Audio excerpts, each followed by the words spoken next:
그 섬김이 해같이 빛나니 우리 찬양 들으시고 우리 감사합니다.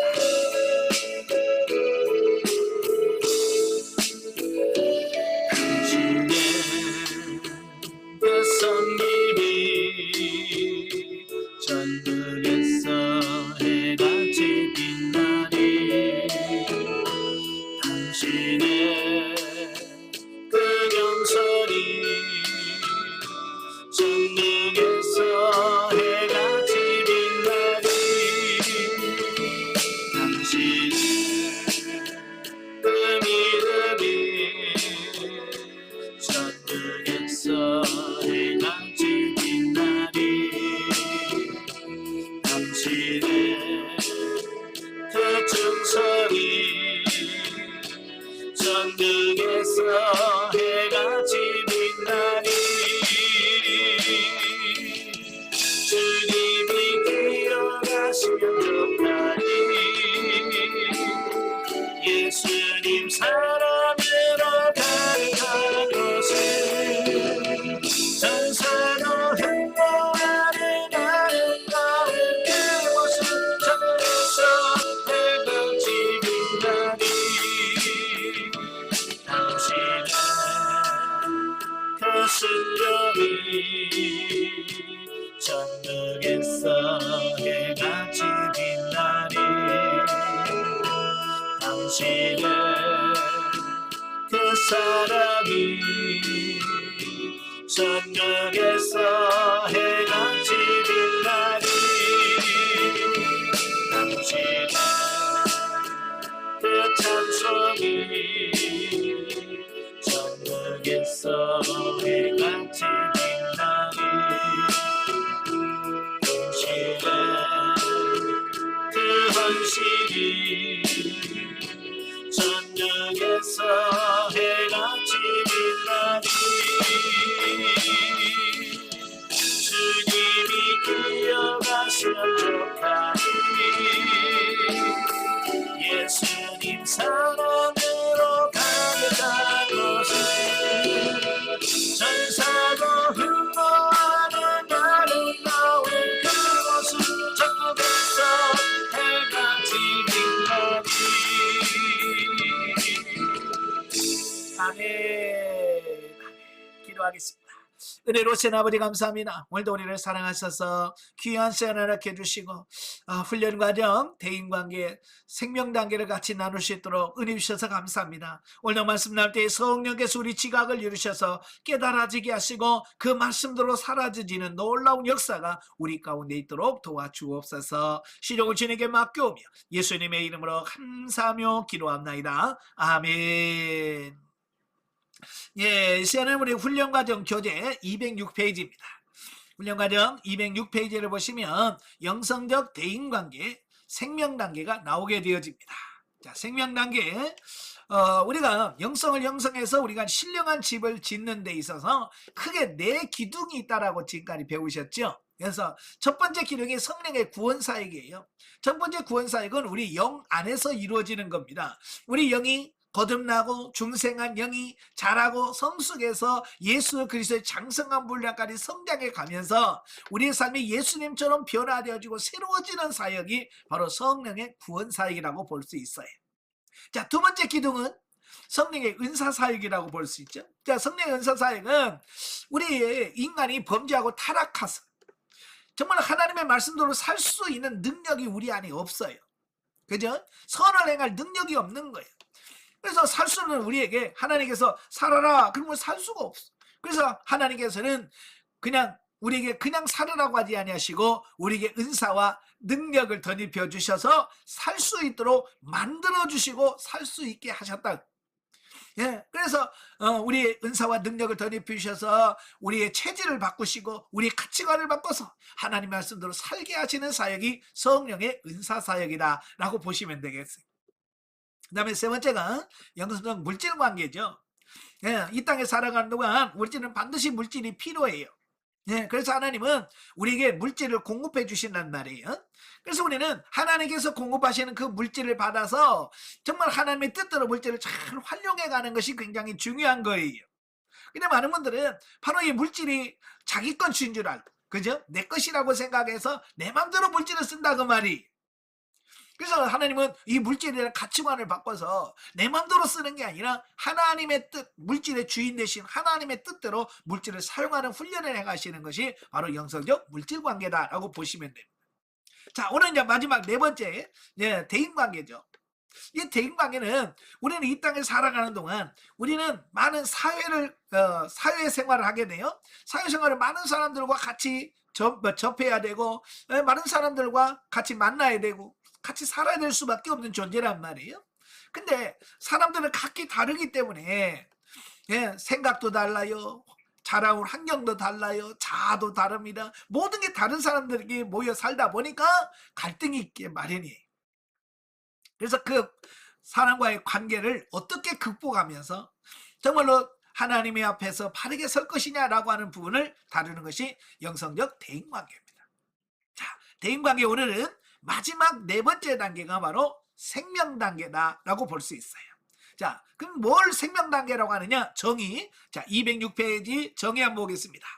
생명단계는 본능적으로 이루어지던 대인관계가 윤리단계를 거쳐 영 중심의 풍성한 대인관계 삶이 흘러 넘치는 단계로서 그리스도인의 영성적 신분에 맞게 사는 삶으로서의 대인관계를 맺게 된다라고 말씀. 그러니까 생명단계라고 하는 것은 본능적으로 이루어지는 대인관계. 그러니까 우리가 이 대인관계가 1단계가 뭐라고 그랬어요? 본능단계라고 그랬잖아요. 그죠? 본능단계. 이 본능단계라는 것은 인간이 가지고 있는 기본적인 가치관, 어떤 윤리 이런 걸로 살아가는 삶이 본능적 삶이다라고 볼 수 있고요. 더 정확하게 말하면 하나님을 의식하지 못한 채 하나님과 영을 인식하지 못한 상태로 살아가는 어떤 그런 단계를 본능 단계다라고 말합니다. 그러니까 이 본능 단계에서는 하나님이 의식되지 않는 거예요. 전에도 다 설명을 드렸습니다만은 예를 들어서 이런 거죠. 참 부부가 참 잘 어울립니다. 그러면 뭐라 그래요? 아, 제가요 잘 찍었습니다. 뭐 이렇게 해서 내가 마치 그를 선택하고 내가 어떻게 해가지고 결혼한 것처럼 생각한다고 하면 이 본능은 자기중심적이기 때문에 그럴 수밖에 없어요. 자, 그러다가 윤리 단계로 넘어가잖아요. 자, 윤리 단계는 뭐라고 그랬어요? 이제 대인과 대인 관계 속에 하나님이 개입하시고 이제 하나님을 의식하는 단계가 윤리 단계라고 그랬어요. 그래서 부부간에도 정말 너무 어울리십니다. 똑같은 질문이라도 본능 단계에서는 내가 잘 찍었어요. 제가 잘 꼬셨습니다. 이렇게 이야기하지만 윤리 단계 들어가면 하나님이 붙여주셨어요. 하나님이 짝지어 주셨습니다. 하나님이 나에게 아내로 주셨습니다. 뭐 이렇게 하나님을 의식하면서 대인관계를 맺게 되는 시점이 윤리단계다라고 보시면 돼요. 그 다음에 윤리단계를 지나면 진리단계를 갈 수 있죠. 진리단계는 뭐냐면 이래 사람들을 통해서 주시는 하나님의 음성, 그러니까 사람과 대화하면서 그 사람의 속에서 하나님의 음성을 들을 수 있는 수준까지 성장해 가는 것을 말합니다. 자, 그리고 나서 오늘 이제 생명 단계에 들어가게 되면 그 모든 관계, 본능, 윤리, 진리 단계를 거쳐서 이제는 영이 중심이 돼서 모든 사람들을 사랑으로 대하고 풍성한 대인과의 삶이 흘러 넘치는 단계가 바로 생명 단계다라고 말씀드릴 수가 있습니다. 그래서 이 단계에 들어오면, 생명 단계에 들어오면 상대를 육신으로 바라보는 것이 아니라 영혼으로 바라보게 된다. 그 말. 사람을 바라볼 때 육신으로 육신이라고 하는 것은 뭐겠어요? 겉으로 드러나는 것. 뭐 키가 얼마니, 잘생겼니, 못생겼니, 뭐 돈이 있니, 없니, 이런 거잖아요. 금수년이, 흙수년이, 이건 다 뭐냐? 육신으로 바라보는 거예요. 그런데 이 생명당에 들어오게 되면 그런 걸 바라보지 않고 영혼으로 보여야 된다. 영으로. 제가 생명당에 강의하면서 어느 집사님이 와가지고 저한테 그래요. 목사님 저는요 우리 남편이 왜 그런지 몰랐거든요. 이제 이해가 돼요. 그래. 그래서 그게 무슨 뜻이에요? 그랬더니 자기 남편이 나이는 50인데 늘 하는 짓이, 그러니까 신앙생활을 하는 것이 애기 같더라는 거예요. 맨날 교회 가자 그러면 가기 싫다고 칭얼거리고, 기도하자 그러면 안 하려고 그러고 성경 읽으라고 그렇게 남편에게 얘기해도 성경도 안 읽고 전혀 신앙에 관심이 없고, 네? 영적인 관심이 없는 거예요. 그러니까 도대체 가장이면서 나이도 내일 모레 50인데 왜 그렇게 못하냐. 그래서 그것 때문에 속상해 해가지고, 네? 남편 때문에 속상해하고 있었는데 어느 날 꿈을 꿨대. 예. 그분이 기도하고 꿈을 꾸는데 어디를 갔는데 어린아이를 손을 잡고 이렇게 걸어가는 꿈을 꾸는 거예요. 그래서 그 아이의 손을 잡고 이렇게 걸어가다가 한참 가다가 그 아이 얼굴을 보는 순간 깜짝 놀랐다는 거예요. 왜냐면 그 아이의 얼굴이 자기 남편이더라. 자기 남편이 어린아이 5살, 6살 수준의 아이로 보이더라는 거예요. 그래서 깜짝 놀라서 깼는데 그때 깨달은 게 뭐냐면, 우리 남편은 내일 모레 50인데 영적으로, 영혼으로 바라보니까 이대 5살 수준밖에 안 되는 거예요. 그 모습을 딱 보는 순간 왜 남편이 그러는지를 이해하게 됐다는 거예요. 왜 기도를 싫어하고 왜 성경 읽자면 싫어하고 교회 가자면 싫어하는지 그 꿈을 통해서 그 남편의 영적인 상태가 딱 아는 순간에 왜 그러는지가 이해가 됐다라는 말을 해요. 그렇습니다. 저도요, 영성훈련 받기 전에도요, 늘 고민이 그런 거였어요. 아니, 장로라며 왜 저렇게밖에 못 살아? 심지어는 목사라며 왜 저런 식으로밖에 행동을 못하나? 저는 그것 때문에 굉장히 많은 시험을 많이 들었던 사람 중에 하나예요. 교회 가도 뭐 장로라고 하는데 장로 같지도 않고, 권사라는데 권사 같지도 않고, 노예가 목사라는데 목사 같지도 않고, 뭐 그런 걸 바라보면서 차라리 그러면 돼지를 말든지, 그죠? 왜 저런 식으로 살면 돼지를 말든지 막 하면서 그걸 가지고 판단하고 정지하고 있었어요. 그런데 저도 영성훈련하면서 생명당에 들어오니까 이제 그 사람을 육신으로 바라보지 않더라는 거예요. 그러니까 나이는 몇 살이고 직분은 권사요, 장로요, 목사라고 이걸로 안 보이더라고요. 뭘로 보이냐? 그 사람의 영으로 바라보는 거예요. 그래서 하나님, 저들의 영의 상태를 보여주십시오. 예, 그러니까 그들의 영적인 상태가 5살, 4살, 3살 수준으로 있는 그들의 모습을 보여지니까 그렇구나. 저들이 저렇게 행할 수밖에 없는 이유가 저렇구나. 이해가 되더라 그 말이에요.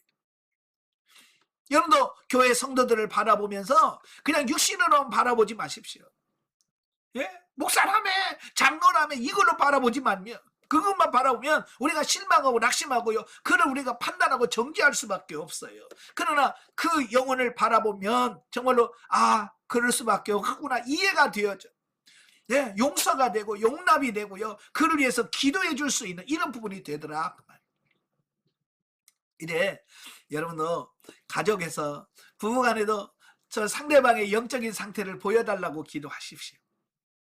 교회 안에서도 하나님 저 사람의 영적인 상태를 나에게 보여주세요라고 하면 그 사람의 영적인 수준이 보여져. 그러면 이해가 되어지는 거예요. 그래서 품게 되고 사랑할 수 있게 되어지더라 그 말이에요. 오늘날 많은 사람들의 문제가 되는 게 뭐냐면 영혼으로 바라보지 않아요. 전부 육신으로만 바라보니까 서로 뭐 좋으니 나쁘니 그러면서 거기서 서로 비난하고 정지하고 그렇게 살아가는 거예요. 자, 그러므로 원수도 진리 안에서 사랑하고 믿음의 형제들을 대할 때 주님을 대하듯 하게 되는 궁극적으로 성경이 말하고 있는 그리스도의 사랑을 실천하는 삶을 살게 되는 단계다. 영혼으로 바라보는 순간요 다 품게 돼 있어요. 이해하게 돼 있어요. 그리고 주님을 대하듯 할 수 있게 되어지는 겁니다. 그래서 어찌 보면 생명관계에 들어가야 이제 대인관계다운 대인관계, 성경에서 말하는 어떤 대인관계의 삶을 살아갈 수 있는 어떤 그런 부분이 됐다라고 보실 수 있다라고 하는 거예요. 어찌 보면 진리 단계는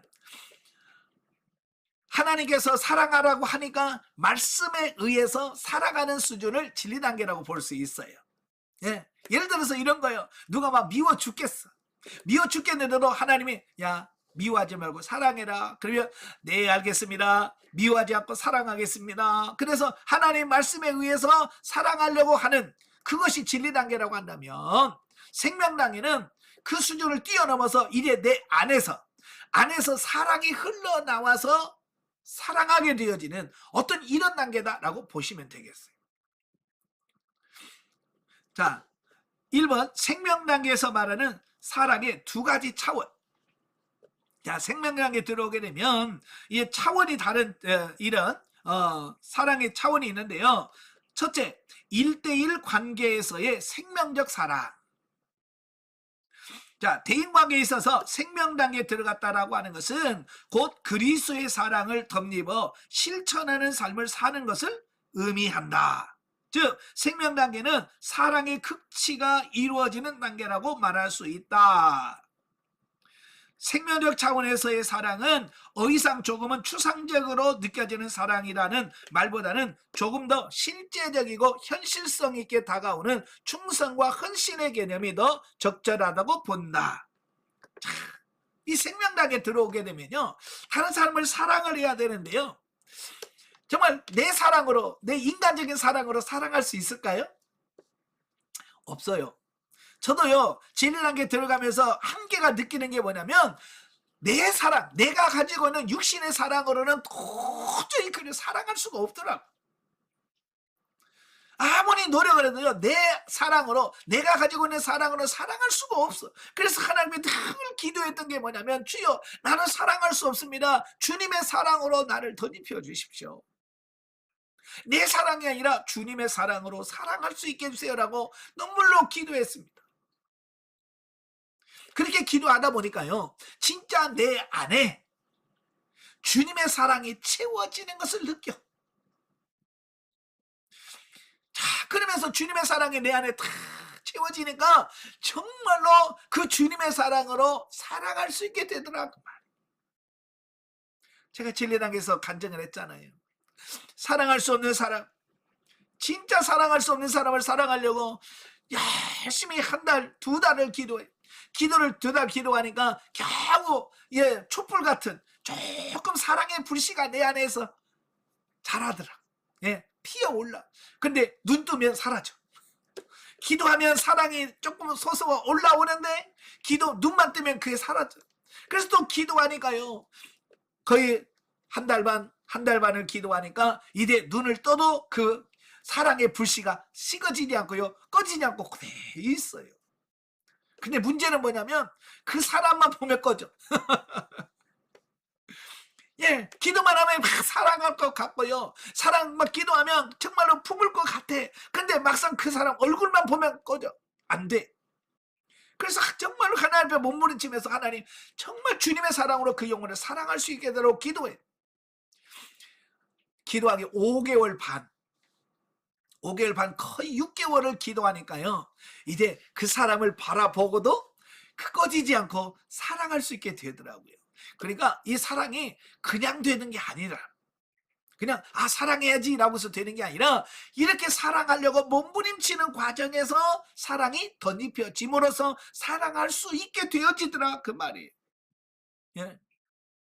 그래서 정말로 그 영혼을 사랑할 수 있게 되더라.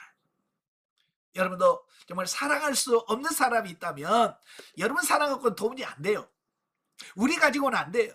그래서 주님의 사랑으로 내 안을 채워주셔서 주님의 사랑으로 사랑할 수 있게 해달라고 기도하셔야 되는데, 우리가 이제 사랑이라고 하는 말, 사랑이란 말은 우리가 너무 많이 들어와서 너무 추상적으로 느껴질 때가 많아요. 뭐가 사랑이냐, 감정이냐, 뭐냐라고 생각할 수 있겠지만, 성경에서 말하는 사랑은 어떤 그런 감정적이거나 추상적인 게 아니에요. 실제적이고 현실성이 있어요. 그래서 이 사랑이라고 하는 말 속에 충성과 헌신의 개념이 많이 들어있어요. 그냥 감정적으로 사랑의 감정만 느끼는 게 아니라 실제적으로 몸이 움직여지고 하는 이런 과정들이 들어간다, 그 말이. 그래서 우리가 잘 아는 데살로니가전서 1장 3절에 보면 사도 바울이 데살로니가 교인들을 칭찬하면서 세 가지로 칭찬합니다. 믿음의 역사와 사랑의 수고와 소망의 인내가 있었다라고 말씀하면서 그들에게 뭐라고 하냐면, 너에게 사랑의 수고가 있다라고 표현해. 아니, 너희는 사랑이 참 많구나, 사랑을 잘하고 있구나 이러면 될 텐데 굳이 사도 바울은 그들에게 뭐라고 말하냐면 사랑의 수고와라는 표현을 써요. 자, 왜 그랬을까요? 사랑에는 액션이 들어가야 돼요. 어떤 행동이 들어가야 진짜 사랑이라고 하는 거예요. 그게 뭐냐면 수고가 따라야 돼요. 수고라는 건 뭐예요? 내가 그 사람을 위하여 헌신하고 희생하는, 이마에 땀이 흐르는 어떤 이런 수고와 노고가 포함되어 있어야 진짜 사랑이다. 그 얘기를 하려고 하는 거예요.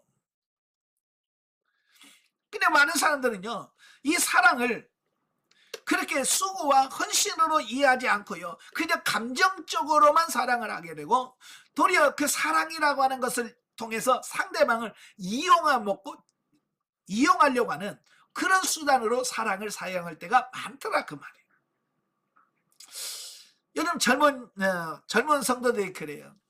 자, 예를 들어서 자기 남편을 불러요. 여보, 왜요? 나 사랑해요? 사랑하지? 그러면 이 음식물 쓰레기 좀 버리고 와. 그런 것이요. 예, 사랑한다라고 하는 것을 이용해서, 그죠? 쓰레기 버리고 와. 방 청소 좀 해줘. 나 사랑하잖아. 이것 좀 해줘. 이건 정말 사랑일까요, 그게?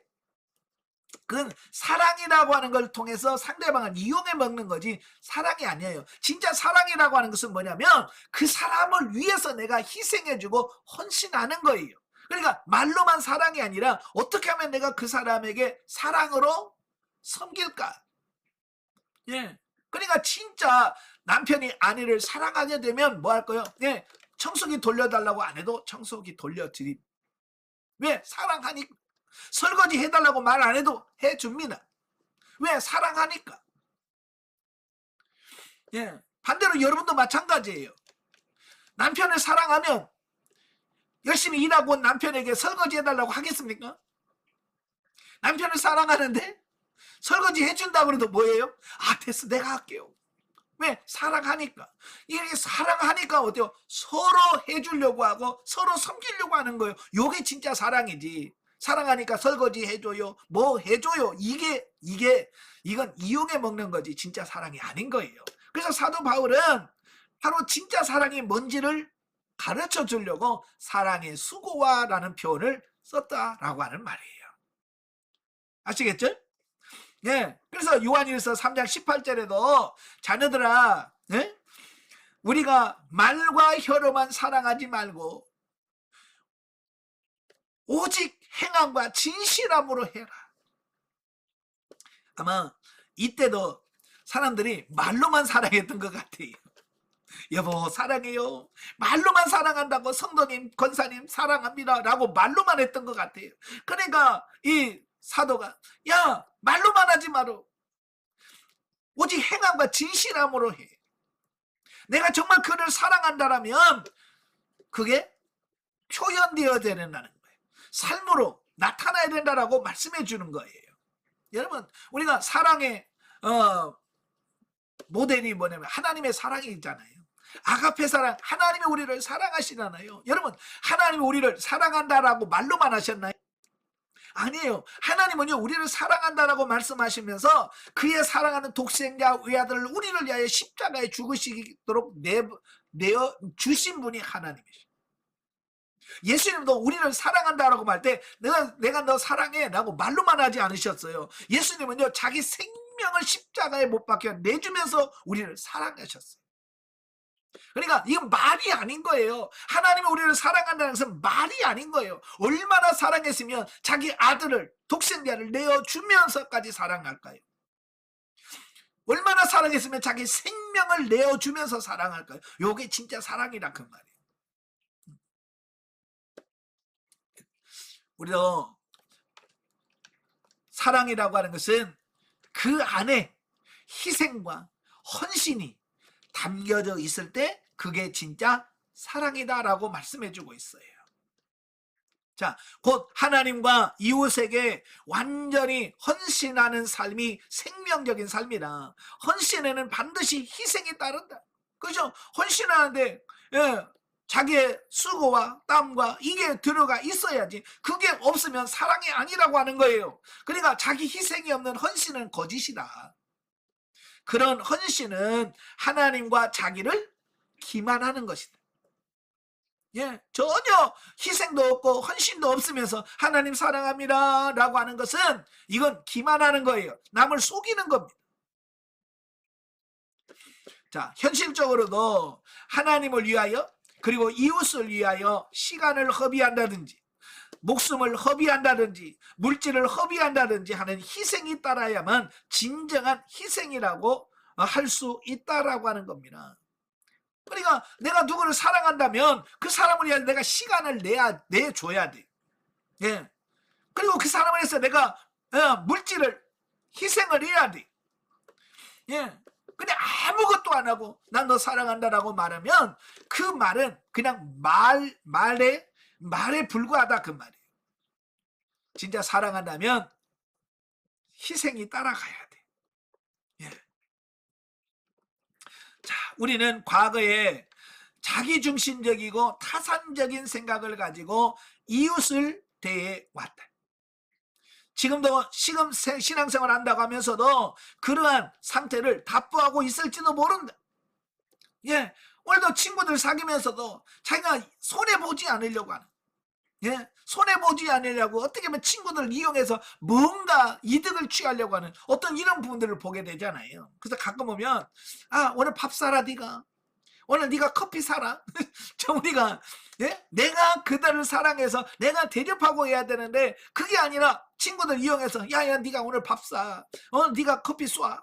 그러면서 상대방을 이용해서 뭔가 자기 이익을 남기려고, 이건 뭐 이 사랑이 아니라 그 말이에요. 물론 다른 사람이 주님의 사랑으로 섬기겠습니다, 그럼 받을 수 있잖아요. 그죠? 예? 사랑이래 나 커피 안 마셔, 나 아무것도 안 먹어, 그게 아니잖아요. 누가 정말로 섬기겠다라고 할 때 그 섬김을 받을 수 있는 것도 사랑이거든요. 근데 상대방이 할 마음도 없고 할 생각도 없는데 네가 밥 사라, 네가 커피 사라 해가지고 그 사람들로 하여금 돈을 쓰도록 만드는 것은 사랑이 아니라 그 말이에요.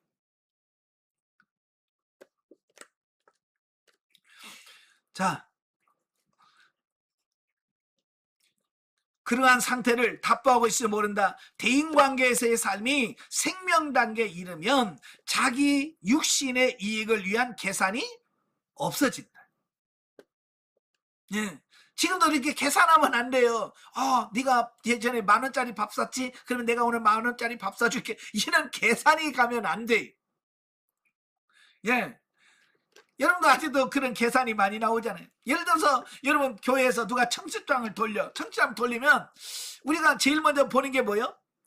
예, 옛날 우리 딸이 결혼할 때 그 얼마였지? 축의금 얼마였지? 확인해야지. 5만 원 했어? 나도 5만 원 할 거야. 야, 이런 거 있잖아요. 이게 어쩌면 본능적인 삶이거든요. 그죠? 예. 또 우리 결혼식 때 왔어 안 왔어? 안 왔으면 나도 안 가. 이런 것은 다 본능이거든요. 우리는 그런 걸 초월해서 우리 자녀들 결혼할 때 안 왔을지라도 하나님 어떻게 할까요? 그래서 하나님의 사랑으로 그를 섬겨드려주고, 예? 내가 축의금을 적게 했을지라도 하나님 앞에 기도해서 내가 여유 있다면 더 해드릴 수 있는, 요게 뭐냐, 그게 진짜 사랑이에요. 이 육신의 이익을 계산하면 안 되는 거예요. 오로지 하나님과 이웃에 대한 헌신과 희생을 통한 사랑에만 관심이 집중된다. 그 사랑의 기쁨을 알기 때문이다 라고 하는 겁니다. 아멘. 예, 이것이 실제가 되어야 돼요. 근데 오늘 많은 분들이 이게 잘 안 된다 그 말이에요. 여전히 이해타산 계산하고 이러니까 문제가 되어지는 거예요. 여러분 자녀를 낳아서 길러보시면 아시잖아요. 자녀들 기르면서 계산합니까? 계산하면 자녀들 못 키웁니다. 요즘 젊은 사람들요 자녀 안 낳습니다. 왜요? 자식 하나 나가고 키우는데 죽을 때까지 키우는데 뭐 몇 억 든다고. 예? 계산해보니까 몇 억 든대요. 2억인가 3억인가. 그래서 그 고생하기 싫어서 자식 안 낳는다고 그랬는데, 이건 벌써 그런 사람은 자식 낳으면 안 돼. 왜? 희생하고 헌신하고, 예, 그럴 마음이 없으면 자식을 낳을 자격이 없는 거예요. 자식이라는 것은 뭐예요? 자녀라고 하는 것은 뭐예요? 그를 위해서 부모가 생명까지도 내어줄 수 있는 그런 준비가 되어 있어야 부모지. 그죠? 자식 잘 키워가지고 성공시켜가지고 그들에게 뭐 본전 빼려고 하면 이건 부모 자격이 없다니까요. 예. 희생하고 헌신하고, 예. 그 자녀를 위해서라면 더 많은 것을 내어주고 싶은 거예요. 이게 실제가 되어야 돼. 자, 이런 삶은 철저하게 훈련되어서 육신을 쳐서 복종하게 될 때에 가능해진다. 예, 육은 계속 섬김을 받고 싶고, 예? 남에게 대접을 받고 싶은 것이 사람인 거예요. 이게 육신의 본능이에요. 이걸 쳐서 내가 복종을 시켜서 그걸 이겨야 돼. 그죠? 그걸 이겨야 정말 하나님의 사랑으로 사랑할 수 있는 건데, 많은 사람들은 그걸 쳐서 복종시킬 생각을 안 해요. 여러분도 여러분 자신을 쳐서 복종시키고 승리하시기를 바랍니다. 자, 거기 밑에 보시면 요한복음 15장 9절부터 14절 말씀이 나오는데요. 아버지께서 나를 사랑하신 것 같이 나도 너희를 사랑하였으니 나의 사랑 안에 거하라. 내가 아버지의 계명을 지켜 그의 사랑 안에 거하는 것 같이 너희도 내 계명을 지키면 내 사랑 안에 거하리라. 내가 이것을 너희에게 이름은 내 기쁨이 너희 안에 있어 너희 기쁨을 충만하게 하려 함이니라. 내 계명은 곧 내가 너희를 사랑한 것 같이 너희도 서로 사랑하는 하라 하는 이것이니 사람이 친구를 위하여 자기 목숨을 버리면 이에서 더 큰 사랑이 없나니 너희가 나의 명하는 대로 행하면 곧 나의 친구라. 아멘. 예. 주님이 우리를 위해 뭐라고 했어요? 십자가에 못 박혀 죽으면서까지 자기의 생명을 주시면서까지 그렇게 사랑하셨잖아요. 바로 그것처럼 너희도 그렇게 희생하고 헌신하면서 사랑해라. 이게 성경에서 말하는 진짜 사랑이다라고 말씀드릴 수가 있는 거예요. 자, 두 번째, 사고의 폭이 확대되는 생명적 사랑. 자, 생명적인 대인관계가 우리의 삶 가운데서 풍성하게 이루어지면 구체적인 하나님의 말씀이 없어도 나의 양심이 하나님의 음성을 듣고 스스로의 판단으로 행하게 되는 시기가 온다라고 하는 거예요. 이것은 사람이 스스로의 능력으로 예수님처럼 행할 수 있다는 말이 아니라 그리스도인의 영적으로 성숙하게 되면, 즉 하나님께서 인정해 주실 만한 수준이 되면 개인이 자발적으로 행하는 행위의 가치를 부여해 주시고 인정해 주신다는 말이다. 이 말이 무슨 말이냐면요, 우리 사람도 이 영적으로 성장을 하게 되면 이래 이 양심, 영의 기능 중에 양심이 있잖아요. 그죠? 그 양심의 판단과 기준에 따라서 이래 양심이 하나님의 음성을 듣고 스스로 판단하는 어떤 그런 시기가 오게 된다라고 말씀할 수 있어요. 그래서 이 생명당에 들어오게 되면 이 양심의 소리가 우리 안에 들려와요. 근데 이 양심의 소리는 굉장히 세미하다. 세미하다는 것은 너무 작다, 그런 얘기예요. 예, 이 양심의 소리가 너무 세미해서 어지간한 사람들은 그 음성을 놓친다. 예, 듣지를 못하는 경우들이 너무 많아요.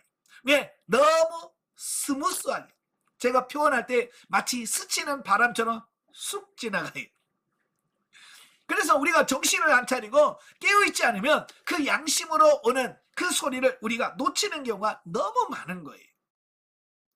자, 우리 사람도 보면 자녀들이 어렸을 때는요, 그 뭐라고 그래요? 항상 명령형으로 애들을 하게 돼요. 그죠? 밥 먹어, 옷 입어, 가. 왜? 아이들이 어리면 그렇게 아이를 대할 수밖에 없어요. 그래서 우리도 영적으로 어리면 하나님께서 이거 해라, 가라, 마라 하나님께서 그렇게 말씀하셔요. 그런데 우리가 영적으로 생명당에 들어오게 되면 하나님께서는 그렇게 어렸을 때처럼 그렇게 말하지 않아요. 하나님께서 뭘 우리 양심에다가 살며시 하나님의 의도와 하나님의 뜻만 살짝 전해주고 가요. 그러면 그 영이 깨어서 그 하나님의 음성을 듣고 그것을 따라서 하나님 어떻게 하기를 원하십니까? 어떻게 섬기기를 원하세요? 라고 해서 구체적으로 하나님께 물어서 하나님한테 순종하기를 원하시는 그 하나님의 의도가 담겨져 있는 거예요. 자, 그 밑으로 설명한 것처럼, 자, 저도요, 26살에 결혼을 했어요. 예, 26살에 결혼을 했어요. 좀 일찍 한 편인데, 예, 하도 교회에서 전도사는 빨리 결혼해야 된다고. 예, 전도사 빨리 결혼해야 된다고 해가지고, 저도 아무것도 없는데, 신학교 3학년 때, 예, 이제 사례비 5만 원 받으면서 결혼을 했어요. 그러니까 결혼하니까요, 사람들이 전부 다 저를 어른으로 인정을 하더라고. 결혼하기 전까지는 그냥 막 이래라 저래라 그러는데, 저희 어머님도 제가 딱 결혼하니까 이제 어른으로 이해하는 거예요. 그 전에는 저희 어머니가 시키는 대로만 했거든요. 그런데 결혼하니까 저희 어머니가 딱 하는 말이, 이제 너는 결혼해서 너는 가장이니까 네가 알아서 결정하고 네가 판단해서 하라는 거예요. 예, 저희 어머니부터 저를 어른으로 인정하고요, 저를 네가 스스로 알아서. 그러니까 예를 들어서 이런 거예요. 예전에는 누구 집에 결혼식 있으면 저희 어머님이, 야야 누구 집에 결혼식 있단다, 그때 축의금 얼마씩은 해야 돼. 저희 어머니가 그렇게 가르쳐 줬거든요.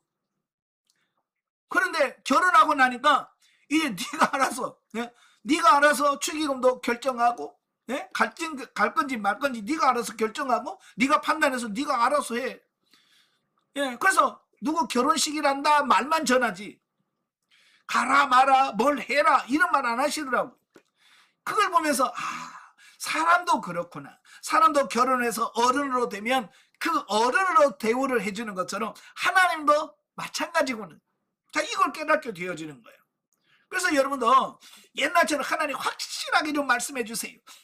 이러면, 예, 거의 다 놓쳐요.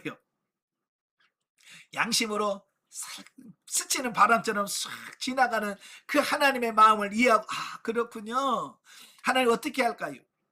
예, 어떻게 할까요? 라면서 구체적으로 하나님께 묻고 주님께서 말씀하시는 어떤 이런 부분인 거죠. 그래서 내가 자원하는 마음이 없으면 다 놓쳐. 예, 왜냐하면 하나님께서 이거 해라, 이거 가라, 이거 심어라 이렇게 말씀하지 않거든요. 예, 그냥 하나님께서 슬쩍 마음만 주시는 거예요. 야, 이거 결혼식이라는데 심어야 되지 않겠니? 참 그 집 어렵다는데 네가 심어야 되지 않겠냐? 그렇게만 살짝 말씀하시고 그냥 끝내. 그러니까 옛날처럼 생각하고 꼭 하나님 말씀해 주셔야 됩니다. 이러면 거의 하나님 말씀에 순종하지 못하게 되는 이런 부분을 보게 돼요. 그래서 더 영적으로 예민해지고 민감해져서 양심을 통해서 주시는 하나님의 음성을 듣고 순종할 수 있는 그런 삶이 되셔야 돼요. 자, 또한 이러한 차원으로 사랑이 성숙하게 되어가면 1대1의 생명적인 사랑과는 또 다르게 사랑의 폭과 범위가 이웃 가정과 또 교회 전체 또 혹은 국가와 민족으로 확대되어져 간다라는 겁니다. 자, 이게 무슨 말이냐면요, 사람도 성장해 가면서 활동 범위라든지 이런 것이 넓혀져 가죠. 자, 아기를 막 낳으면 그 갓난아기는 오직 사람 엄마의 품에서 모든 게 다 끝나. 그죠? 품 안에서 모든 게 다 품 안에서밖에 활동 반경이 엄마 품과 침대, 품, 침대 요것만 있어. 근데 그 아이가 조금 크면 어때요? 조금 크면 이제 집, 그다음에 유치원, 집, 유치원 이 두 가지로 좀 나뉘어요. 근데 조금 성장하면 어떻게 돼요? 집, 유치원, 학원. 이 성장해 가면서 이 활동 범위라든지 이런 게 넓혀져 가지요. 그죠? 마찬가지예요. 영적으로도 성장해 가면서 이게 우리가 이 활동 범위라든지 이게 좀 달라져요. 예를 들어서 이 본능 단계에 있어서 기도도, 본능 단계는 기도는 거의가 다 본인과 가정, 자기 집 여기에서 머물러요. 그래서 하나님 우리 집에 축복해 주옵소서, 우리 자녀들 축복해 주, 이런. 그 다음에 이제 윤리 단계를 좀 넘어가면 이제 교회까지 좀 확장이 돼요. 그래서 하나님 우리 가정 축복해 주시옵소서, 그 다음에 우리 교회도 축복해 주십시오. 이렇게 해서 조금 활동 반경이 기도의 범위라든지 이 사랑의 폭이 조금씩 넓혀집니다. 예, 그러다가 진리 단계에 되면 이제 국가까지, 예? 가게 되고, 좀 더 생명 단계에 가면 전 세계까지 이 영역이 확장이 되어져 가는 거예요. 이 사랑의 폭도 역시 마찬가지예요. 처음에 자기밖에 모르다가 그 다음에 뭐요? 조금씩 조금씩 성장해 가면서 그 사랑의 폭이 조금씩 조금씩 넓혀지잖아요. 근데 그것도 부모가 어떻게 교육하느냐에 따라서 그게 많이 달라진다 그 말이. 저는 우리 아이들도 어렸을 때 그 가정교육할 때 그 어떤 음식을 먹는다든지 이럴 때 항상 어른이 먼저 먹은 다음에 그 다음에 수저 들어라.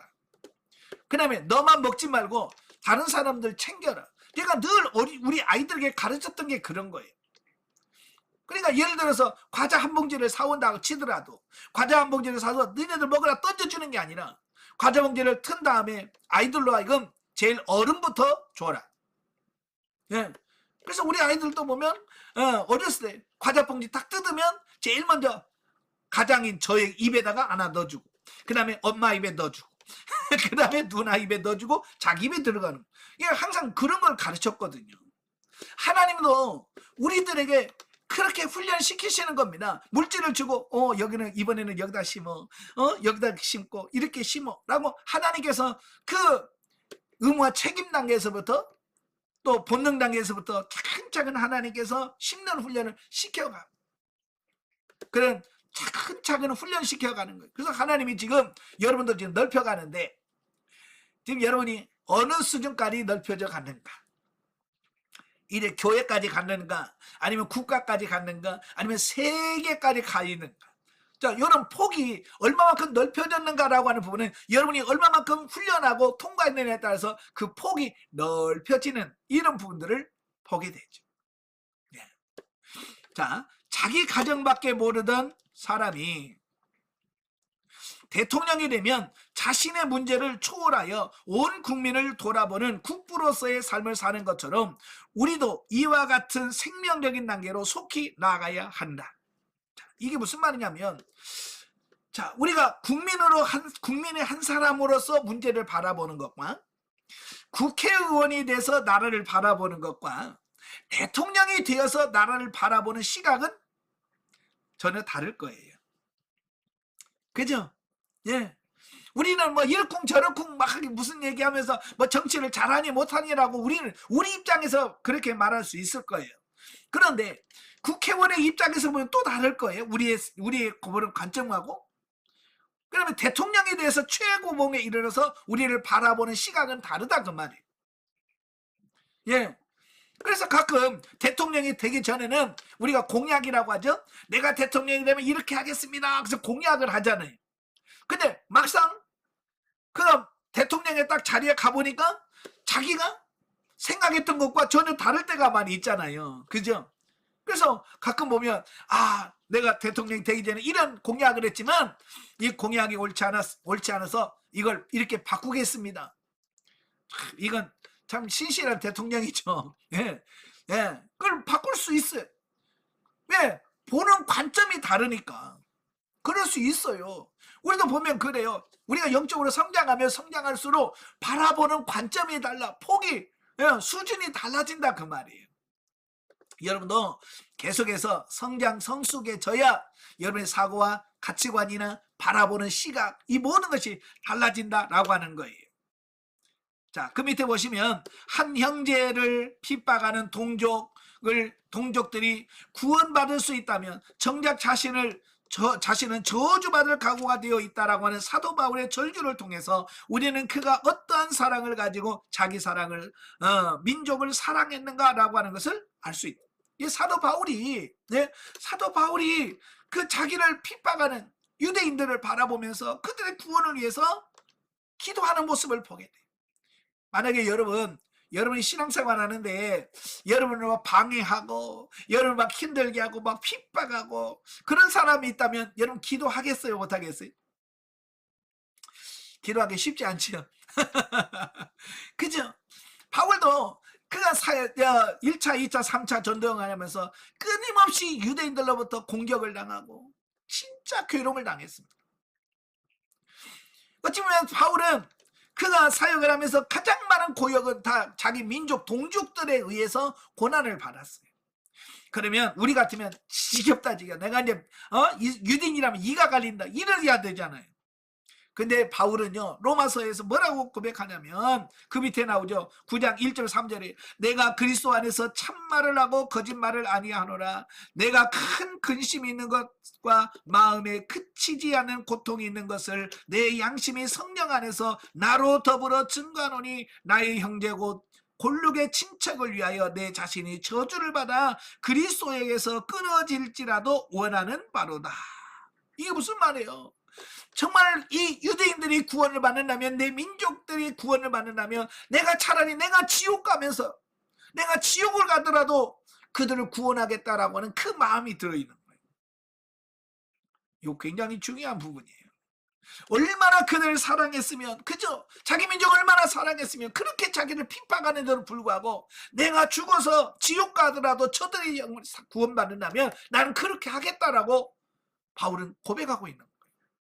이건 얼마나 사랑을 해야, 그죠? 얼마나 사랑을 해야 이런 고백을 하겠습니까? 예? 바로 이런 고백은 생명적 사랑이 아니면 이건 할 수 없다라고 해요.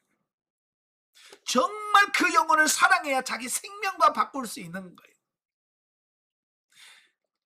이 생명과 바꿀 수 있는 이런 기도한다는 것은 정말로 쉽지 않아요.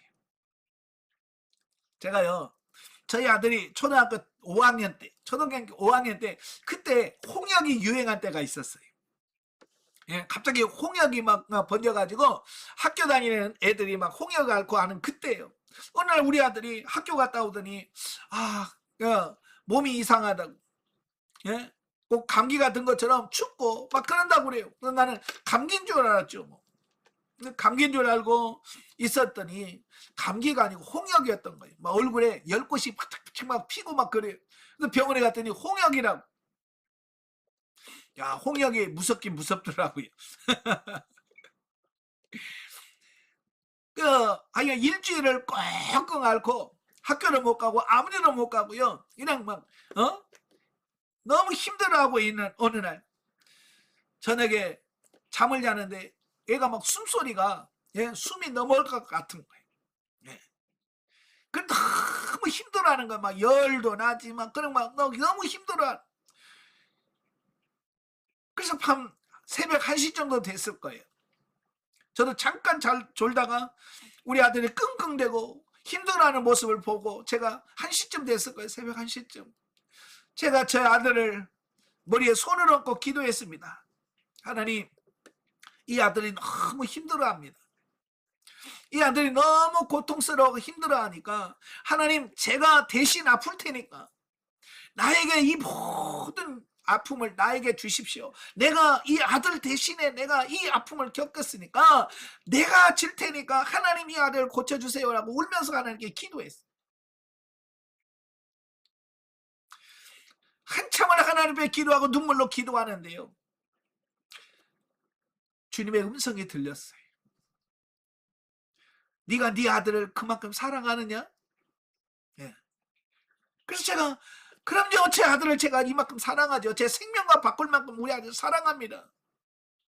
그때 주님의 음성이 다시 들려왔어요. 그래, 네가 네 아들을 사랑하는 것 그 이상으로 내가 너를 사랑한단다. 나는 세상에서 내가 우리 아들을 제일 사랑하는 줄 알았거든요. 내 사랑이 그렇게 큰 줄 알았거든요. 근데요, 하나님 뭐라고 말씀하냐면 네가 네 자녀를 사랑하는 것 이상으로 내가 너를 사랑한다. 이것을 너에게 가르치려고 했단다.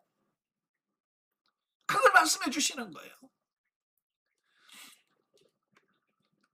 그래서 저는요, 그 전까지만 해도 우리 아들이 고통스럽고 너무 힘들어하니까 우리 아들이 불쌍해서 울었어요. 하나님, 이 아들 너무 힘들으니까 이 아들을 고쳐주세요라고 기도했는데요, 그 하나님의 음성을 듣고 난 다음에 제 기도가 바뀌었어요.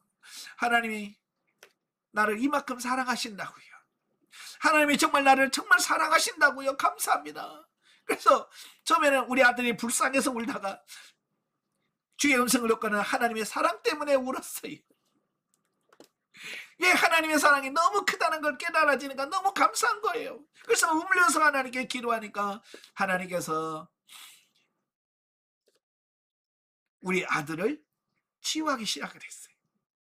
기도하는 순간에 저희 아들이 열이 뚝뚝뚝뚝뚝 떨어지는 거예요. 네. 자, 이런 걸 보면서 정말 생명을 바치면서 기도한다는 거, 바꾸는 이거 쉽지 않아요. 벌써 한 10년이 다 되나요? 거의 10년이, 거의 8년, 9년, 한 9년 정도 됐나 보네요.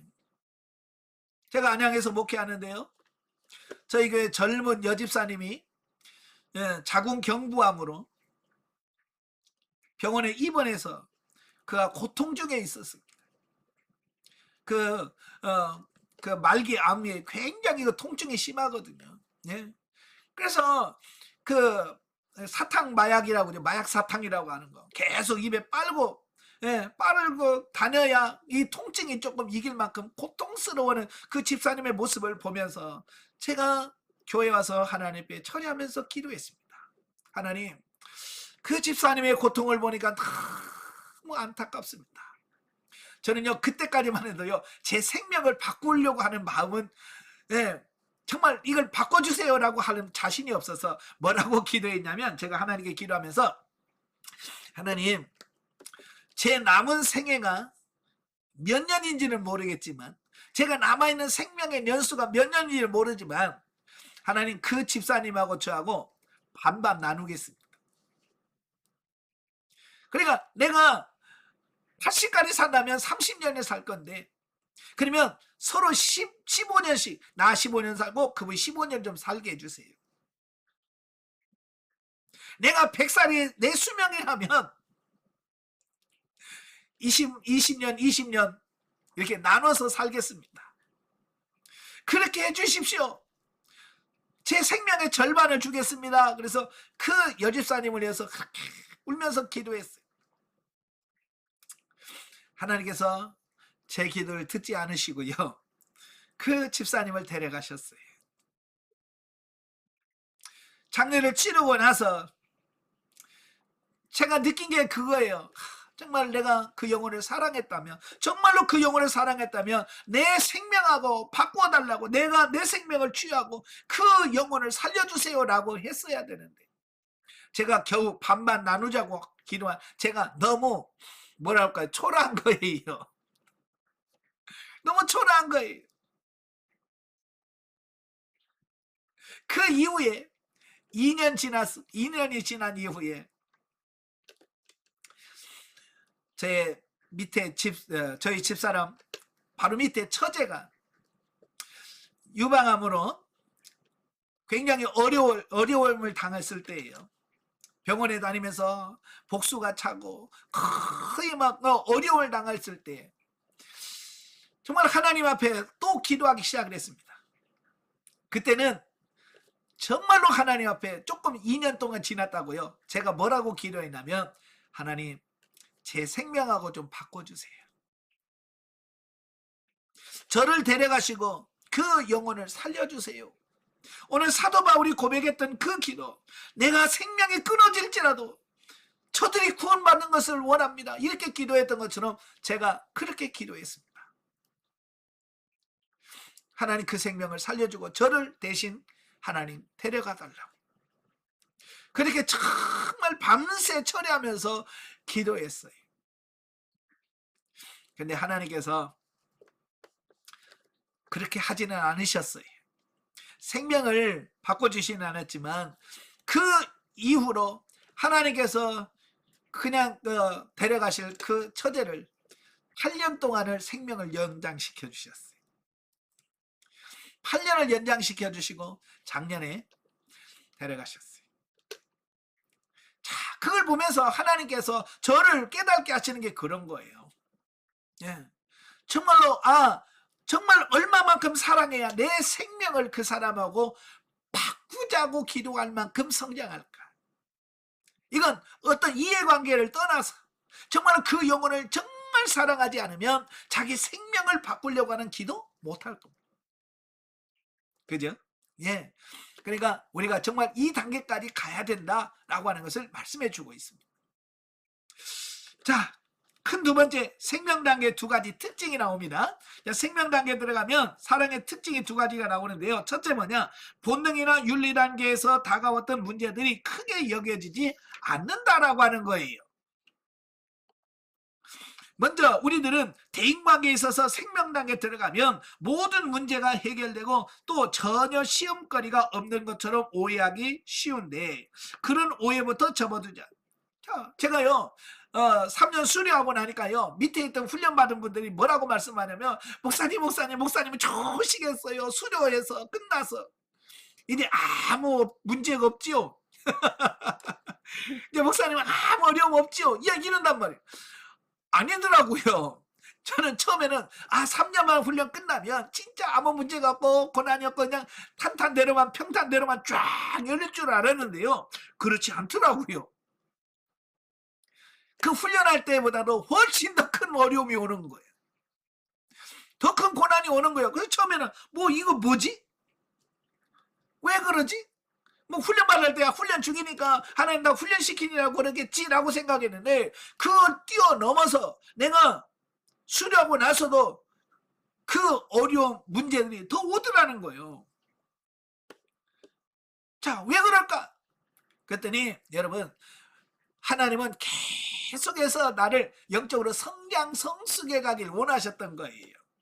그냥 요만큼 했으니까 너 그냥 만족하고 그냥 살아, 그게 아니라 하나님은 저를 더 큰, 더 높은 차원으로 우리 끌어가시려고 하시는 거예요.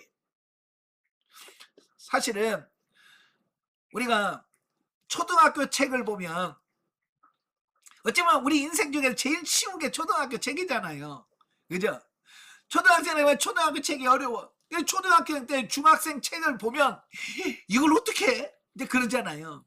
그죠? 근데 중학교 들어가면 그 형아들이 했던 그 책을 나도 공부를 하잖아요. 중학교 때 보면 고등학교 책이 너무 어려운 거예요. 와, 이런 어려운 걸로 해? 근데 고등학교 가면 그런 수준을 또 하잖아요. 자, 이렇게 위에 걸 바라보면 힘들어. 그렇죠? 그러면서도 어때요? 그걸 통과해야 그 지식 수준이나 이것이 높아지는 거예요. 그래서 학년이 높을수록 우리가 나이가 많을수록 수준이라든지 이게 점점 높아져 가는 거예요. 영적인 수준도 똑같더라. 우리가 1단계 훈련, 2단계 훈련 받을수록 어때요? 더 그 차원이 달라져요. 예. 그래서 제가 어떤 분이 저한테 와서, 목사님은 요즘에 맨날 웃고 다니시고 너무 좋아 보이셔요. 아무 문제 없는가 보죠? 저한테 그래. 제가 그래서 그랬어요. 아니에요. 저도요 문제 많습니다. 저도요 어려움 많아요. 예, 지금 제가 겪고 있는 이 어려움을 집사님이 받으면 죽을걸요. 제가 그래. 예, 저는 제 단계에 맞는 훈련이 있어요. 근데 저는요 웃으면서 가거든요. 왜요? 저는요 그 단계에 가서 그걸 감당할 수 있는 수준이 되니까 그게 문제로 안 여겨지는 거예요. 이게 중요한 거예요. 그러니까 문제가 없어서 문제가 없는 게 아니라 문제가 있지만 문제로 여겨지지 않으니까 아무 문제가 안 되는 거예요. 예, 어떤 분이 그러더라고요. 예, 문제로 여기면 문제가 된다. 예, 문제 없기를 바라지 말고 그 문제를 극복할 수 있는 수준으로 우리가 성장해 가면 문제가 안 된다는 거예요. 자, 물론 생명단계에 들어가면 기본적으로 하나님께서 필요 이상으로 까다로운 사람을 붙여주신다거나 초보적인 훈련을 위하여 어려운 사람을 파트너로 붙여주지는 않는다. 예, 훈련 수준이 달라요. 초보적인 그런 수준은 훈련은 아니에요. 하지만 역시 문제가 다가오고 훈련이 있다는 말이다. 예. 제가 늘 그러잖아요. 영성훈련 졸업이 없다고. 여러분 죽을 때까지 하나님은 여러분을 성장시켜가요. 왜요? 그리스도의 장성한 분량까지 우리를 성장시키려고 하시는 하나님의 의도와 뜻이 있기 때문에 여러분 계속 훈련을 했어요. 지금도 저도 훈련을 받고 있고요. 훈련 중에 있고요. 다만 훈련이 있기는 하여도 이미 그리스도의 장성한 분량의 맛을 보고 있는 차원이기 때문에 문제가 문제로 여겨지지 않고 넉넉히 이길 뿐만 아니라 오히려 문제가 다가오기를 기다리고 그 문제를 통하여 더 깊은 하나님과의 교제 속으로 들어가기를 소망한다라는 겁니다. 그러니까 옛날에 아이고 문제, 아이고 힘들어, 아이고 오지 마세요, 주지 마세요, 이게 아니라 그 문제를 극복하면서 이제 기쁨을 맛보니까 더 어때요? 그 훈련을 사모하고, 네? 하나님 앞에 좀 나에게 좀 훈련 좀 주시면 안 될까요? 이렇게 하면서 훈련을 사모하는 그 단계까지 가더라라고 하는. 이 사람들을 보면 훈련을 잘 바꿔가는 사람이 있는가 하면 훈련을 자꾸 피하는 사람들이 있어요. 저도 이제 군대 갔을 때 저하고 서울 출신 친구하고 둘이 자대 배치를 받았어요. 예, 같은 동기에다가 같이 훈련받고 병과도 같이 갔고, 그래서 군대 자대도 같이 가고요. 그래서 3년 수료할 때 제대할 때까지 같이 쭉 같이 군 생활했는데요. 이 친구는 이제 서울 출신이에요. 군대에서 서울 출신을 뭐라고 말하냐면 담아내기라고 그래요. 담아내기, 양파라고 그래요. 네. 왜 양파라고 하냐면 까도 뺀질뺀질하다고 그래가지고 서울 애들을 이 양파라고 그래, 담아내기. 그 친구는 이미 서울에서 살다 보니까 뺀질뺀질하죠. 뭐든지 훈련에 빠지려고 그래. 예, 어떻게든지 뭐 어떻게 해나 훈련을 빠지려고 막 하는. 저는 훈련이 재밌어요. 예, 훈련이 재밌어서 저는 훈련을 빠진 적이 없고요. 예, 나중에 제가 제대 말년에 유격 훈련이 있거든요. 그건 안 나가도 돼요. 이제 제대가 얼마 안 남았으니까 그냥 부대에 남아가지고 경계 근무나 쓰고 있으래. 힘드니까 얼마 제대 안 남았는데 굳이 그 훈련 받을 필요 없다고 그래서 아니라고 저는 간다고. 저는 훈련하겠다고 해서 마지막 제대 2달인가 남겨놓고 유격 훈련, 군인들도 싫어합니다. 예, 힘든 훈련이에요. 그래서 서로 안 가려고 하는데 저는 가서 받았어요. 왜냐면 그 어려운 과정을 극복한다는 게 너무 재밌는 거예요.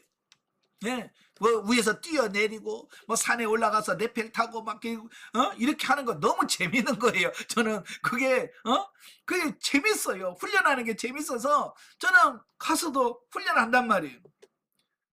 그 기쁨이 있는 거예요. 여러분도 훈련을 자꾸 피하려고만 하지 말고 이제 적극적으로 동참을 하게 되면 그 훈련이 어려운 게 아니라 그 자신감이 생기게 돼요. 예, 그 기쁨이 있어요. 그래서 지금도 그래요. 아는 어떤 분이 저한테 목사님 개척하시느라고 힘드시죠? 아닌데요. 저 하나도 안 힘든데요. 그러면 제가 문제가 하나도 없어서 안 힘든 줄 알아. 근데 사실은요, 저는 힘들긴 하지만 그렇게 힘들다고 느끼지 않아요. 왜냐면 저는 어렸을 때부터 진짜 많은 어려움을 겪어봤잖아요. 예. 경제적인 어려움, 또 육신의 질병의 고통, 이런 걸 다 맛보다 보니까 지금 이것은요, 이건 어려움도 아닌 거예요. 옛날에 비하면 이건 그냥 아무것도 아닌 거예요. 그러니까 지금은 문제가 없는 게 아니라 문제가 오지만 그걸 문제로 여기지 않으니까 그냥 저는 그냥 웃으면서 넘어가는 거예요. 예. 여러분도 이제 어떤 이런 문제가 오더라도 그걸 웃음으로 넘길 수 있는 수준까지 여러분이 성장해 가는 게 중요한 거예요.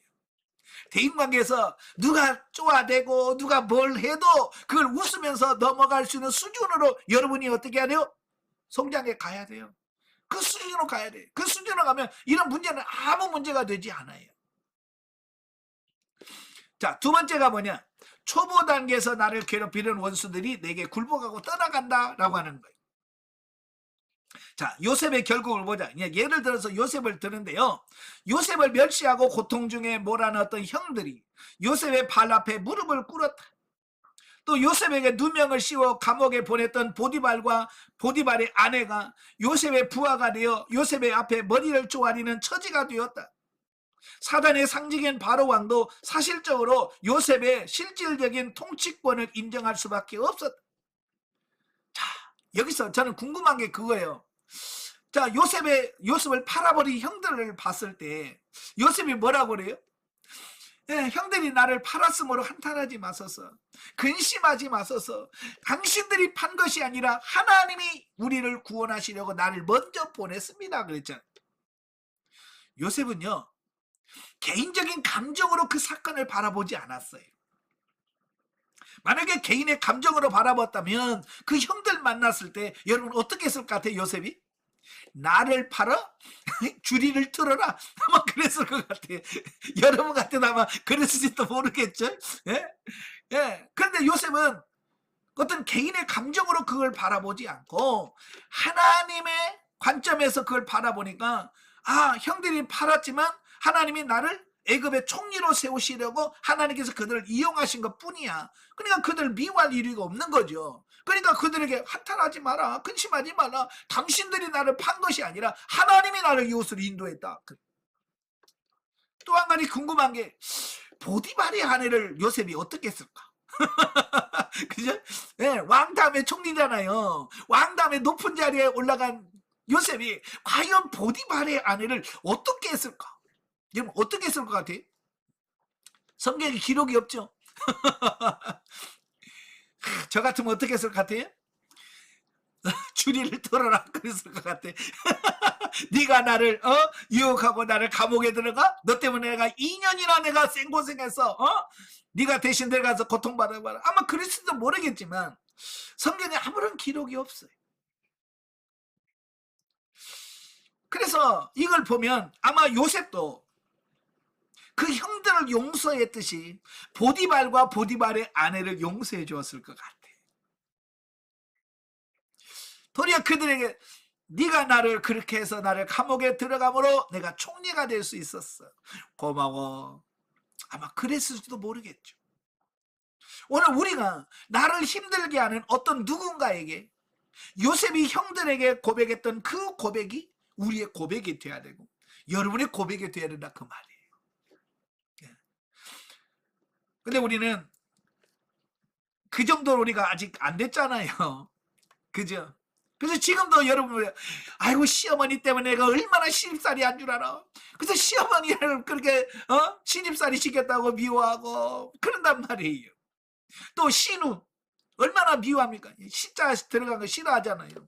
왜냐하면 아직도 그 육신적인 감정보다 그게 매여 있어서 그런 거예요. 우리는 그걸 초월해서 하나님의 사랑으로 쭉 다시 한번 그걸 바라본다면 문제를 바라보는 시각이나 모든 게 달라질 거예요. 그래서 여러분이 힘들게 하는 그 원수 파트너들을 붙여주신 것은 우리를 나를 변화시키시는 하나님의 손길이었다라고 하는 거예요. 자, 이스라엘을 보면 유목 생활을 할 때 그 양을 치는 사람들이 이 겨울이 되면 양 100마리가 있으면 그 100마리의 안에 염소를 1마리 내지 2마리를 집어넣는데요. 100마리, 양이 100마리는 우리의 염소 1마리나 2마리를 넣는데요. 일부러. 자, 왜냐하면 날씨가 추워지면 이 양들은 움직이는 걸 싫어한대요. 그래서 꼼짝도 안 하고 그냥 이렇게 그냥 가만히 웅크리고 있대. 그러면 병든대요. 그래서 병이 들면 이 양은 죽어요. 그래서 일부러 그 양머리 속에 염소를 넣어두면 이 염소는 가만히 서 있는 꼴을 못 본대. 가서 들이받는 거예요. 그러니까 이 양이 춥다고 이렇게 웅크리고 이렇게 있으면 염소가 어느 사여하고 들이받는 거예요. 그러면 염소에게 친 양은 막 죽는다고 캥캥거리면서 그다음부터는 염소가 오면 어떻게 해요? 요리 쭉 도망가고 염소가 요리면 요리 도망가고 염소가 요리 가면 요리 도망가고 어쩌면 양의 입장에서는 저걸 왜 집어넣어가지고 우리 힘들게 라고 생각할 수 있겠지만 그 염소가 들어와서 그들을 계속 이리 가고 저리 가고 움직이게 함으로써 양이 건강하게 겨울을 날 수 있다라고 하는 거예요. 하나님이 왜 우리에게 파트너를 붙여주시냐면 그 염소와 똑같은 역할을 해주는 거예요. 우리는 아무 문제 없고 그냥 편하게 살면 좋을 것 같지만 내가 아무 문제 없고 편안하게 살면 내가 병이 드는 거예요. 그래서 하나님은 우리가 병들지 않고 영적으로 건강하게 얻도록 하기 위해서 하나님께서는 종종 파트너를 보내주셔가지고요. 파트너 여러분 들이받게 하시는 거예요. 그리고 우리 죽겠다고 아버지 살려주세요 하면서 기도하면서 여러분의 영이 살아나는 거예요. 그러니까 그 파트너가 원수가 아니죠. 나를 살리는 사람이에요. 그래서 이 가치관이 바뀌어줘야 돼. 생명단계 들어가면 이 파트너를 바라보는 시각 자체가 달라져야 돼. 자, 그러면 다윗을 보십니다. 다윗은 어떠한가? 목숨을 부지하게 하여 원수들을 피하여 방랑생활하던 다윗 앞에 사울왕도 적장 아브넬도 저주하던 시므이도 왕권 찬탈을 노리던 압살롬도 다 사라져갔다. 예, 그렇죠. 다윗도 그가 훈련받을 때 막 힘들게 했던 사람들, 다윗이 어느 정도 성장하니까 그들도 하나도 남김없이 다 처리가 되어지는 거예요. 아울러 다윗의 제2기간 동안 이스라엘 괴롭히던 이방 국가들도 이스라엘 넘보지 못했다라고 하는 거예요. 다윗처럼 정말 힘들게 사는 사람도 드물잖아요. 그죠? 젊은 나이에 그냥 10여 년 동안 쫓겨다니면서 이곳저곳 쫓겨다니면서 얼마나 극한 훈련을 받았습니까? 그 훈련이 결국 다윗에게 맞는 거예요. 우리는 이처럼 생명단계에 들어가면 그리스도인의 영성적 신분에 덧입어 자기를 이기고 죄를 이기고 환경을 이기고 마귀와 싸워 이김으로 즐겁고 신나는 능력의 삶을 살게 된다. 이러한 삶을 풍성히 살 때 하나님께서 우리를 통하여 영광을 받으신다. 아멘. 그래서 이런 삶을 살게 되면 얼굴에서 빛이 나는 거예요. 네. 근심빛이 아니라 행복한 빛이. 어때요? 여러분 얼굴에서 빛이 바라십니까? 이런 기쁨의 빛이 있습니까? 예, 그래야 돼. 그래야 많은 사람들에게 우리가 정말로 이 영성을 자랑할 수 있잖아요. 근데 우리가 그냥 세상 것이 염려 혼자 다치고 있으면 아이고 영성에도 저를 뭐 굳이 영성을 받을 필요 뭐 있겠나. 그래서 안 올 거예요. 여러분들이 속에서부터 변화되는 여러분 되시길 바래요. 자, 넘겨서 210페이지 보시면 3. 생명단계에서의 훈련. 자, 생명단계 들어오면 어떻게 훈련해야 되느냐. 첫째, 적극적으로 사랑하려고 힘써야 된다라는 거예요. 예. 생명단계 들어오면 이제 다 됐다. 그게 아니라 더 적극적으로 사랑하려고 힘써야 된다라고 하는 거예요. 자, 생명단계에서 진리단계에서 생명단계에서는 진리단계에서 부분적으로 이루어지는 진리적 대인관계의 삶이 더 풍성하게 나타날 수 있도록 그리스도의 사랑으로 덧입어 적극적으로 이웃을 사랑해야 한다. 훈련을 위하여 하나님께 붙여주신 까다로운 가족이나 이웃들을 능히 그리스도의 사랑으로 품을 만한 조건이 내게는 갖춰져 있다라고 하는 겁니다. 예. 그러니까 자, 이웃들은 아까도 말한 것처럼 이 파트너들은 나를 세우려고 붙여준 사람들이거든요. 예, 그래서 그들을 미워하지 말고 그들을 더 적극적으로 사랑하려고 하셔야 된다라고 하는 것을 보게 됩니다. 예, 그래서 여러분들에게 붙여진 사람들 더 적극적으로 사랑을 해야 돼. 예, 그리고 어떻게 하면 더 저들을 사랑할까? 그래서 고민하면서 근데 많은 사람들은요 피해 다닌단 말이에요. 예를 들어서 교회에서 나를 싫어하거나 나를 붙여준 사람이 있으면 그냥 맨날 피해 다녀. 그 사람 요리 오면 요리 가고 요리 오면 요리 가고. 그러면 훈련이 안 돼요. 어찌 보면 우리가 적극적으로 찾아가야 돼. 나를 싫어하는 사람들 내가 적극적으로 찾아가야 돼. 예를 들어서 교회에서 나를 싫어하는 사람이 밥을 먹으면 일부러 그 앞에 가서 그 앞에 가서 같이 밥을 먹으면서 주여 사랑할 수 있게 해주십시오. 피하지 말고. 그래야 돼. 근데 우리는 자꾸 피한단 말이에요. 그러니까 이게 빨리 해결이 안 돼요. 저도요 훈련할 때 정말로 교회에서 저를 그렇게 좋아하는 사람도 있지만 그렇게 안 좋아하는 사람도 있었어요. 왜? 저를 훈련시키는 파트너로서 하나님이 세워주시니까. 참 저도 밉더라고요. 그런데요 그를 사랑하려고 힘썼어요. 그래서 일부러 주일날 밥 먹을 때도요 밥을 가지고 그분 앞에 일부러 그 앞으로 가요.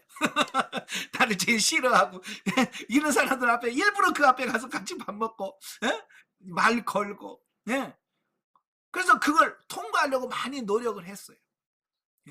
여러분도 마찬가지예요. 피한다고 되는 게 아니라 적극적으로 도전을 해야 돼. 그래서 그걸 통과하고 이겨야 돼요. 아시겠죠? 네. 자, 문제는 하나님의 자녀로서, 하늘나라의 왕으로서, 거룩한 제사를 드리는 제사장으로서, 삼일체 하나님이 내주내지하시는 거룩한 성전으로서, 예수 그리스도의 정결한 신부로서의 자격과 권위를 가지고 적극적으로 그들을 사랑하는 것이다. 아멘. 예, 적극적으로 그를 사랑하려고 노력을 하셔야 돼. 그래야 이게 되지. 그냥 생명단계에 들어왔으니까 저절로 되겠지? 아니에요. 여러분, 나이가 들었다고 저절로 결혼됩니까? 아니에요. 예, 우리가 어느 정도 만 18세 이상이 되면 결혼할 수 있는 자격이 주어져요. 그래서 이 결혼하려면 어떻게 해야 돼요? 적극적으로 가서 구애도 하고, 예? 사랑도 고백도 하고, 선물도 하면서, 이러면서 마음을 해서 해야 결혼을 하는 거지. 예, 나이가 들었으니까 그냥 자연적으로 저절로 아무렇지도 않은데 그냥 와서 결혼 누가 해줍니까? 안 한단 말이.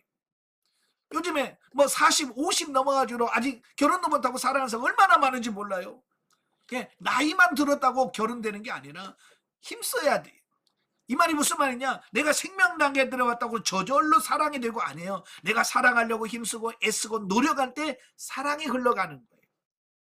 이해가 되시죠? 자, 그 다음에 두 번째는 뭐냐면 성령님의 지도와 인도, 그 앞에 성령의 지도 인도하심을 따라 사랑해야 된다. 이게 중요한 거예요. 사랑을 하되 내 감정, 내 생각대로 하면 안 되고 내 방식대로 하면 안 되고 성령의 지도 인도를 받아서 해야 된다 그 말이에요. 성령의 지도와 인도를 받아 사랑하려고 하는 마음을 가지고 순종할 때 과거에는 아무리 마음을 먹어도 되지 않고 설사 그렇게 행하더라도 마음 한구석에는 늘 거북한 생각이 떠나지 않았던 것이 이제는 자연스럽게 그것도 풍성하게 그리스도의 사랑이 흘러나오는 것을 경험하게 된다. 아멘. 예, 성령을 지도 인도받아서 어떻게 할까요? 성령님 어떻게 할까요? 라고 해서 성령님을 따라서 하다 보면 어느 순간에 가면 나도 모르는 사이에 그게 되어지고 있는 내 모습을 바라보는 거예요. 그래서 저도요, 어느 단계 가니까 진짜 미워할 수밖에 없는데 사랑이 되는 거예요. 저도 깜짝 놀라면 정말 이게 되네? 말로만 들었던 그게 진짜 되네? 라고 하는 그게 올 만큼 여러분도 마찬가지. 어느 순간에 보면 여러분이 생각하지도 않았던 그 수준까지 여러분이 되어지는 모습을 보게 돼요. 우리가 적극적으로 성령님께 묻고 성령의 말씀을 따라 움직이는 여러분 되시기 바라고 있고요. 세 번째로는 우리는 항상 육신으로 다시 올라갈 소지가 있다. 우리는 육을 가지고 있기 때문에 언젠가는 우리가 성장했다 할지라도 다시 육신으로 흘러갈 수 있는 가능성을 늘 갖고 산다는 거예요. 자, 그래서 한 가지 생명을 주의할 거 있는데요. 그 뭐냐? 풍성한 생명적 대인관계를 이루고 살고 있지만 그럼에도 불구하고 우리는 여전히 육신 중심으로 살 소질을 갖고 있다는 것이다. 예, 우리가 영성을 졸업해도 마찬가지예요. 우리는 죽을 때까지 육을 가지고 있어. 그래서 우리는 육을 가지고 있다라고 하는 말은 육으로 갈 소질을 갖고 있다, 그런 뜻이에요. 자, 과거에 비하면 참으로 많이 온전해졌지만 그러나 우리가 주님과 같이 온전해지지 않았다는 사실을 늘 염두에 둬야 된다. 예, 육신을 가지고 육신 안에 머문다는 것은 언제든가는 육신으로 다시 돌아가서 육신으로 살 가능성을 가지고 있다는 뜻이에요. 내가 아무리 신령한 집으로 지어지고 삼일째 하나님께서 내 안에 내주 하신다 해도 하나님께서 허락하신 자유의지를 육체의 기회로 삼아 육체대로 행하면 그 순간의 삶은 하나님께서 인정하지 않을 뿐만 아니라 죽고 썩어 없어진다는 사실입니다. 예, 사도 바울이 분명히 우리에게 말해요. 너희가 육신에 져서 육신대로 살면 반드시 죽을 것으로 돼. 예, 우리가 아무리 성장해서 생명단계에 들어와도 내가 육신으로 산다면 그 삶은 죽고 썩는 삶으로 흘러가 버려요. 그래서 우리가 늘 경계해야 될 게 뭐냐면 내가 육신으로 가지 않도록, 육신으로 흘러가지 않도록 내 자신을 점검하고 늘 기억하고 기도하면서 하나님 영중심으로 살기를 원합니다.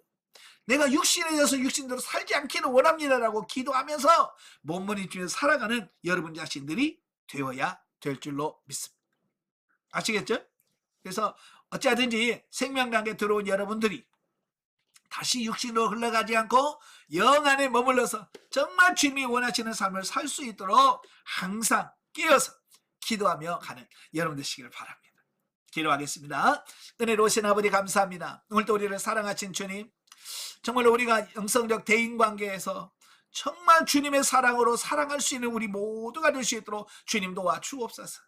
우리 인간의 힘으로 사랑할 수 없습니다. 그래서 주님의 사랑으로 덧입혀져서 주님의 사랑으로 사랑할 수 있는 우리 모두가 되어질 수 있도록 성령님 도와주시옵소서.